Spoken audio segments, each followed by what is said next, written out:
Trangam-piarahamonina kosa indray tsy nisy avotra ireo entana tao amin'ny rihana ambon'ny tokatrano iray tetsy Ambatomainty noho ny fahamaizany androany maraina. Tsy nisy moa ny aina nafoy tao anatin'izy ity fa saingy olona roa kosa ny voatery naiditra teny amin'ny hopitaly HJRA noho ny fahatairana vokatry ny fisehoan'ny loza. Tokony ho tamin'ny 7 ora maraina teo no nanomboka ny rehetra ny trano iray tetsy Ambatomainty.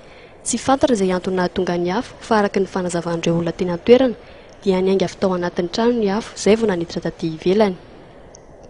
Natomboka tetsy amin'ny sisin'ilay afo teo amin'ilay nisy ohatran'ny taratasy be dia be dia nihitatra nihitatra nirehatra be dia be tamin'ny folo mahery teo dia tamin'ny folo sy fefa tamin'ny sivy manko dia tamin'ny sivy sy fefa izay ny antsy pompier dia tamin'ny folo latsaka fefa zavatra. Tsy misy azo resina intsony ny entana tao amin'ny rihana ambony fa may avokoa.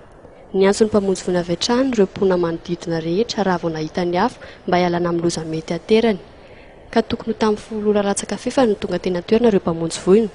Anisan'ny nampimenemenina ireo polina teny an-toerana ny elanelam-potoana nahatongavan'ny mpamonjy voina ka nisy ny fanazavana izay nentin'izy ireo mahakasika izany. Rehefa misy trano may dinadina fa trano may grave ohatran'izao dia miantso ny olona misy linina 118 anankitelo efatra ao aminay tonga dia izay tafiditra ao anatin'iny izay voarainy sapera-pompier fa ianao zany raha miantso izay miantso aorinan'iny lasa kombre le linina tsy tafiditra intsony fa tsy misy an'izany hoe tsy tafiditra hoe tsy mpandainareo pompier mandray ary ny tena mety aminay miady amin'ny fiandohan'ny afo dika zany tombony ho anay tombony anay no mahatsatra ny fiandohan'ny afo zay fa ny sloganay dia hiaro ny vahoaka sy ny fanana.